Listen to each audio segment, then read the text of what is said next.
You ever have one of those moments where reality slaps you across the face so hard, even your ancestors feel it? Yeah, that was me. Thursday night, medium rare steak on the grill, glass of Malbec in hand, and the front door swings open like we're hosting a surprise party I didn't plan. Except the surprise wasn't balloons or cake. It was a man. Her man. My wife.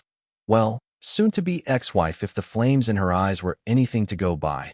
Ushered in her lover like I was the help. No heads up. No explanation. Just a smug glance over her shoulder as if to say, "What are you gonna do about it, champ?" Spoiler alert. Not scream. Not cry.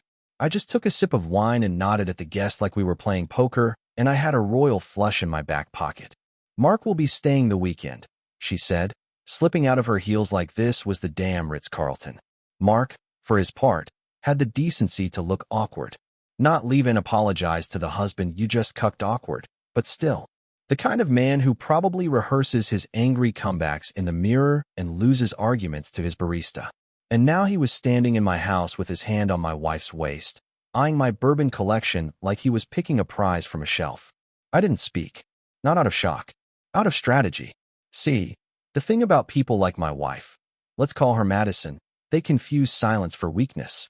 They don't realize some of us were raised on the belief that a real man doesn't throw punches when he can play chess.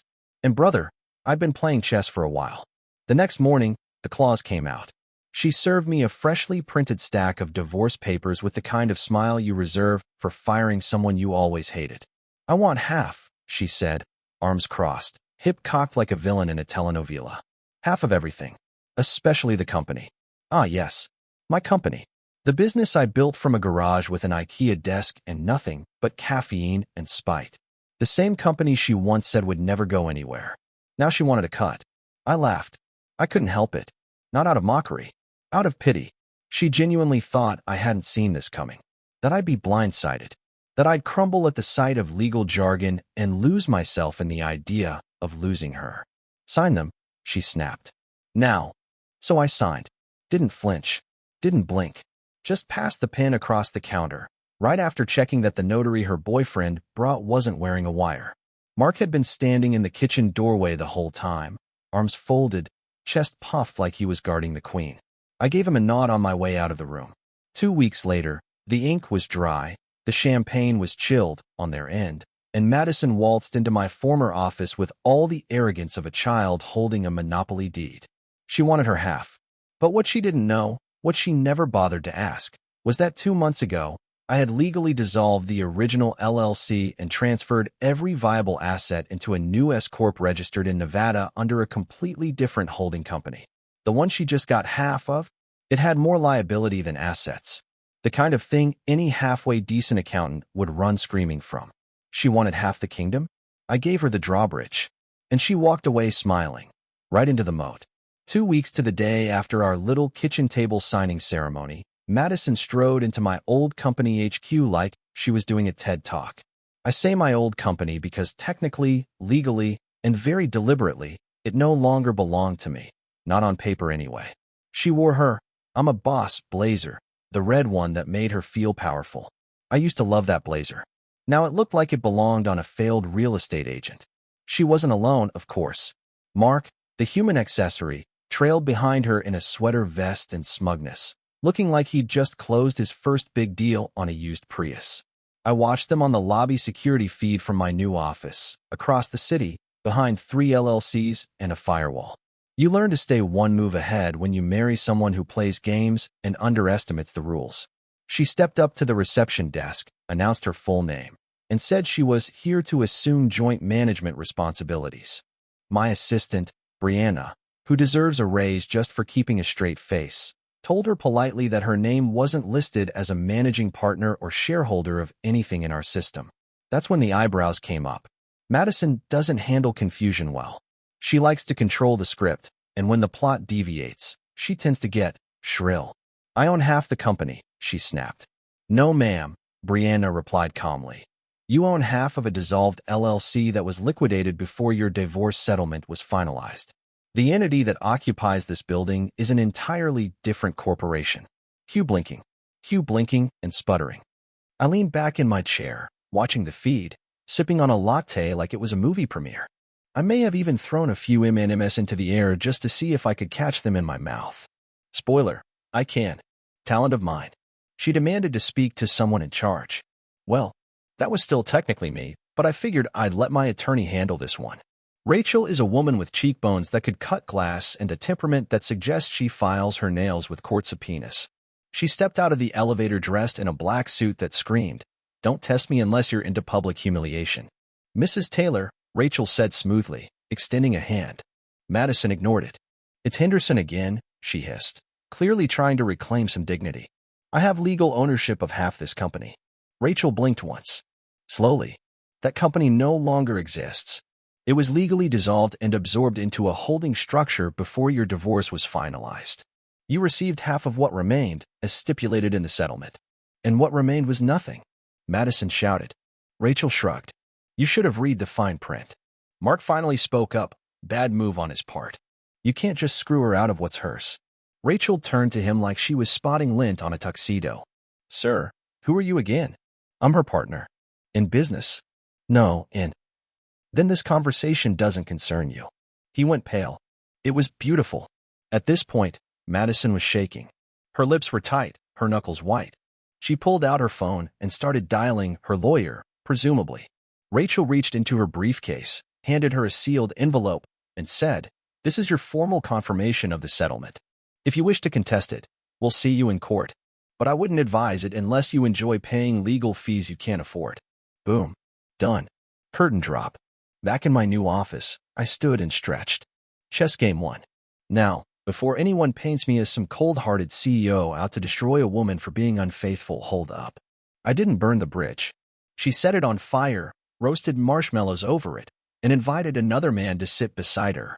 She chose this battlefield. I just built the high ground first. And the best part?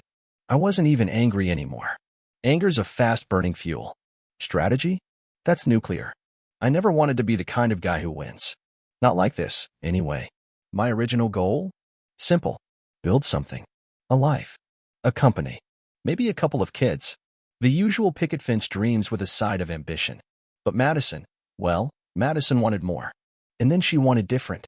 And when she didn't get either fast enough, she rewrote the script and cast herself in the lead role of liberated woman who outgrew her safe, boring husband. Plot twist. I was never boring. I was just busy building the empire she now wanted to pillage. After the reception desk meltdown, after Rachel left her with that envelope like a final rose ceremony she didn't win, Madison didn't go quietly. Oh no. She stormed out of the building like a hurricane in heels, her lover in tow, trailing behind like a dog who just peed on the rug and knew it. I didn't celebrate that day. I went home, cracked open a bottle of single malt I'd been saving for something, and sat on the back patio watching the sun go down. I used to love that view, Madison did too. She used to say it made her feel infinite. Her words, not mine. I always thought it just looked peaceful. But now? That same sunset hit different. It looked like a curtain call. Like the end of something once good, now scorched black. I raised my glass. To betrayal, I muttered. And to the fools who think we don't see it coming. See, people like Madison forget something crucial. They think betrayal is a single act, a moment, a slip-up, a one-time thing. But it's not. Betrayal is erosion.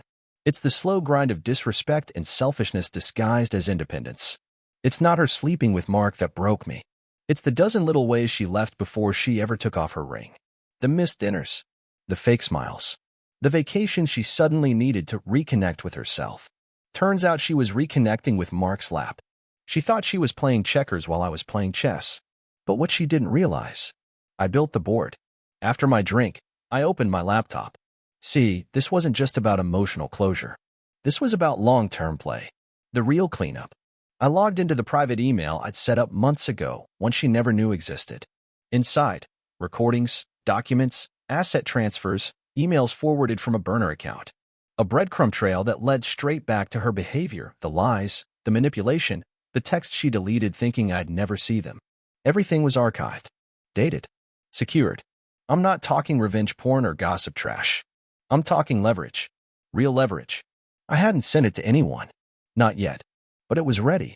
And it wasn't to ruin her. It was to protect me. You'd be amazed how many people crawl out of the woodwork when a high-stakes divorce hits the news. Old friends suddenly remember debts you didn't owe. Ex-colleagues suddenly recall favors you never gave. And lawyers? They circle like vultures that graduated from Harvard Law. But I wasn't worried. I'd done my homework. And Madison? She signed away her queen thinking the game was over. It was only the second act. The phone rang. I let it ring 3 times before picking up. Hello? Silence. Then, how could you do this to me? There it was. The audacity. Hi, Madison, I said flatly. Nice to hear from you. Did you call to apologize or just scream? You humiliated me in front of everyone. I laughed. Couldn't help it. I didn't need to. You walked in swinging and missed. You lied, she said, her voice cracking. No. I planned. Big difference. You took everything. No, Madison. You gave it up. You traded gold for glitter. Now you're mad the glitter washes off. Silence again. Then quieter. You didn't love me. That one made me pause. Because I did. I really did. But she loved herself more. And then she loved Mark. And then she loved whatever version of freedom she thought came with burning a marriage to the ground. So I said, I did love you. Enough to fight for us. But you picked a different fight. And I don't lose the ones I didn't start. Click. No goodbye. No fake tears. Just the end of a long, exhausting chapter. I closed my laptop, finished my scotch, and made peace with the idea that love, real, sacrificial, it'll carry you through hell love, isn't always enough. Not when it's one-sided. Looking back, the signs weren't loud. They didn't shout. They whispered. Quiet little betrayals that masqueraded as busy days, canceled plans, or just tired excuses. We'd been married for 9 years. Enough time to forget what silence used to sound like. Enough time for autopilot to feel like effort. And I'll admit it, at first, I thought it was me. Thought maybe I was working too much. Thought maybe I'd become one of those guys who left his marriage on read because the hustle made more sense than the heart. The first real crack showed up on a Wednesday. She stopped wearing her ring. Claimed it irritated her skin at the gym. Problem was, she didn't go to the gym. Not in months. Then there were the girls' nights that somehow ended with her coming home at 2 a.m., hair too perfect to have been in a bar, and no scent of cocktails or perfume, just cheap cologne and a grin she didn't wear for me anymore. I remember one night clearly. She walked in late. I was in the kitchen eating leftovers out of the container, because marriage really does evolve from candlelit dinners to reheated spaghetti by fridge light. She kissed me on the cheek. Quick. Distant. Like someone kissing their brother goodbye before a flight. How was your night? I asked casually. Fine, she said. You wouldn't know the place. Just wine and catching up. But her smile didn't reach her eyes. It reached past me, like she was still somewhere else. With someone else. The funny thing is, people always assume cheating is physical first. But that's not how it goes. It starts in the mind.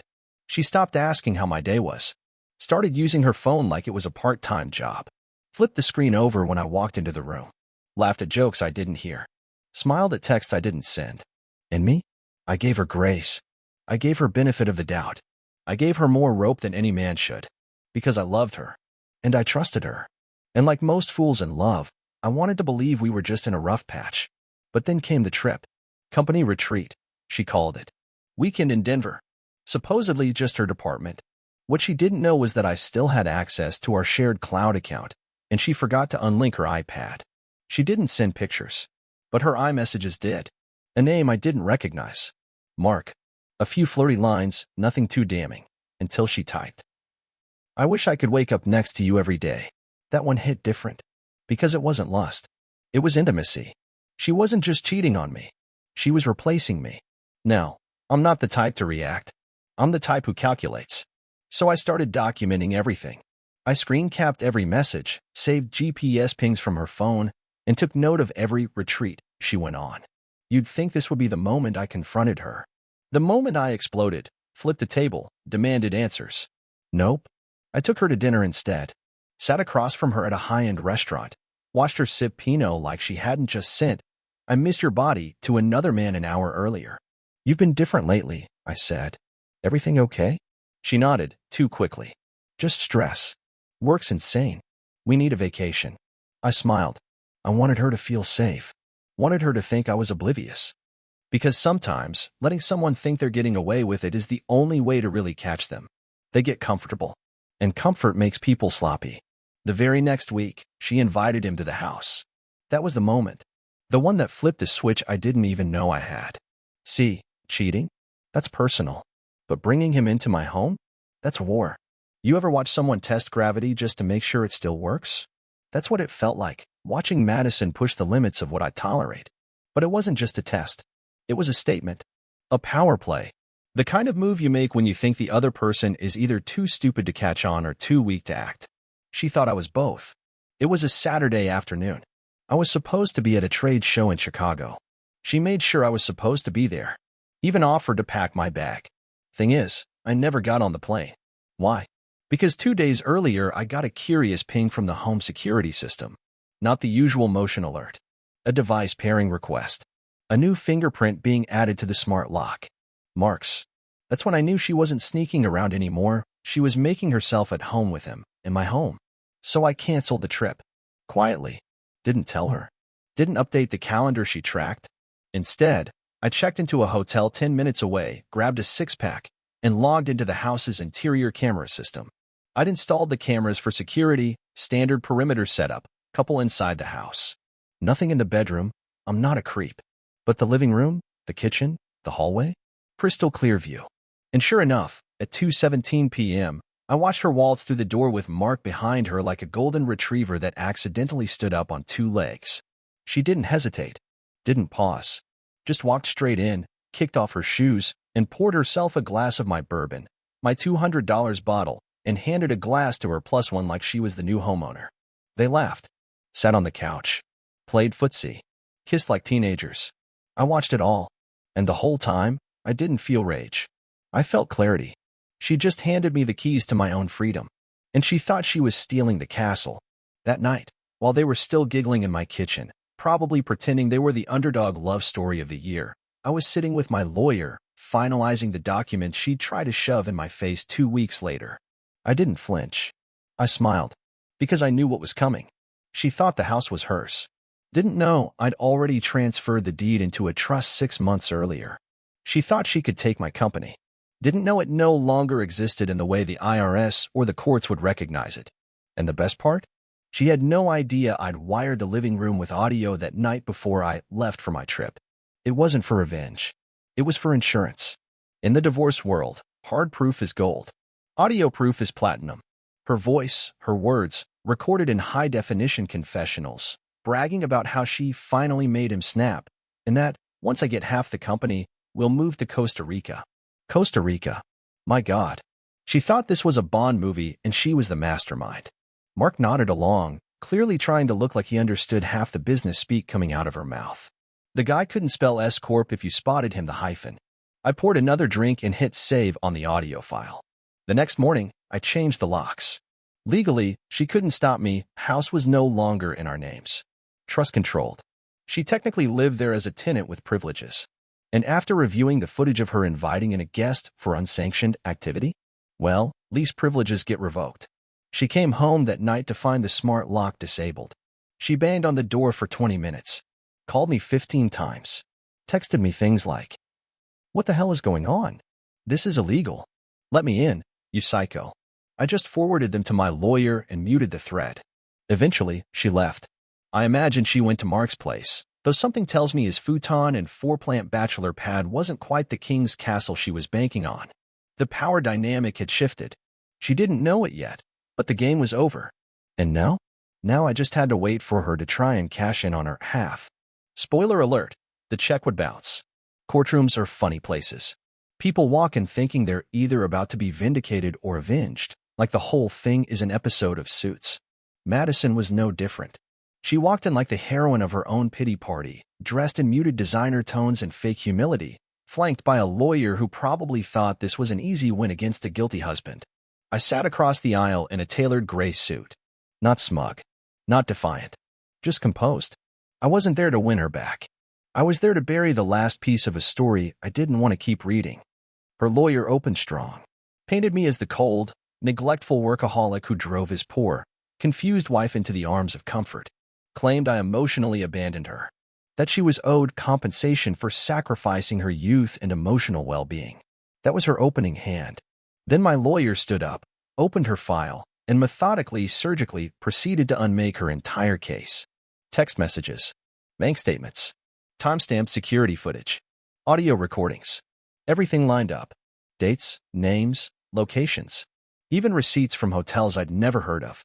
All roads pointed to one thing. Madison wasn't abandoned. She just got bored. By the time my lawyer was done, Madison looked like someone who brought a knife to a chess match. But the highlight? Oh, that was the moment Rachel submitted a copy of the trust that held the house. She explained, clearly, that it had been filed months before Madison's affair became public and was entirely separate from the marital assets. She didn't just lose her half. She lost the house she'd bragged about finally owning. She turned to her lawyer, whispered furiously. I just sat there, hands folded, looking forward. Not gloating. Just done. The judge asked her if she had anything to say.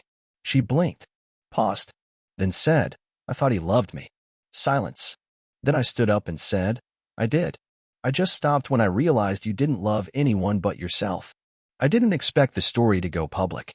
But you can't put a relationship grenade in a nice neighborhood and expect no one to hear the bang. Madison's lover, Mark, turned out to be married, too, because of course he was. His wife found out the same week we were in court. 2 marriages burned down within a mile of each other, and suddenly everyone had something to say. People love scandal, especially when it involves nice lawns and Instagrammable brunches. Somehow, the full details leaked. A blog picked it up. Then a local journalist, sniffing for suburban soap operas, ran a whole piece on the silent divorce war of East Crest Hills. Catchy title. Photos included. They used one of her smiling at a fundraiser and one of me exiting the courthouse looking like I just won a chess tournament. Madison hated it. Suddenly, she wasn't a strong, independent woman reclaiming her freedom. She was the woman who cheated and lost everything. Women who'd once posted heart emojis on her birthday pics started deleting comments. A few even messaged me, saying they'd always wondered about her. Mark? He vanished. Rumor had it his wife took the house and left him with a condo and a couch. Can't say I lost sleep over it. After the court ruled and Madison was officially out of my life on paper, she texted me once. I left a couple things at the house. Mind if I come by and get them? I responded. I boxed them. They're on the porch. She came when I wasn't home. Took the box. Left the wedding album behind. I don't know if it was intentional. Maybe it was a mistake. Maybe she wanted me to see it. I flipped through it one night. Page after page of smiles that feel like they belong to strangers. Us, frozen in time, before she started confusing attention for affection and novelty for love. I closed it and tossed it in the donation pile. Someone else can use the album. The memories? I already paid full price for those. I didn't go on some rebound rampage. That's not my style. I didn't book a one-way ticket to Bali or start reading self-help books either. I started small. Morning jogs. Whiskey sipped slowly. A dog I named Murphy, because Murphy's Law summed up my marriage better than any quote ever could. I didn't date. Not at first. But one day, I caught myself laughing, really laughing, with someone at a hardware store, of all places. A woman. Smart eyes, no ring. We didn't exchange numbers. Just words. But it was enough to remind me that I hadn't been funny in a long time. Not like that. Maybe there's something after the ashes. Maybe there isn't. But I've got time now. And peace. And a house that feels like mine again. I know. Crude way to end it. But that's the line I dropped in court, half under my breath, half for show.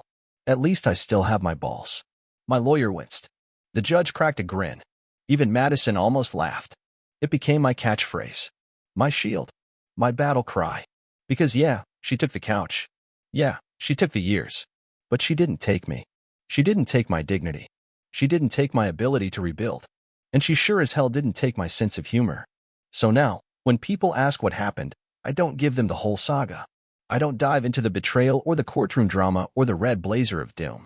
I just shrug and say, she took what she could. But hey, at least I still have my balls. Then I smile. Because for once, it's the truth.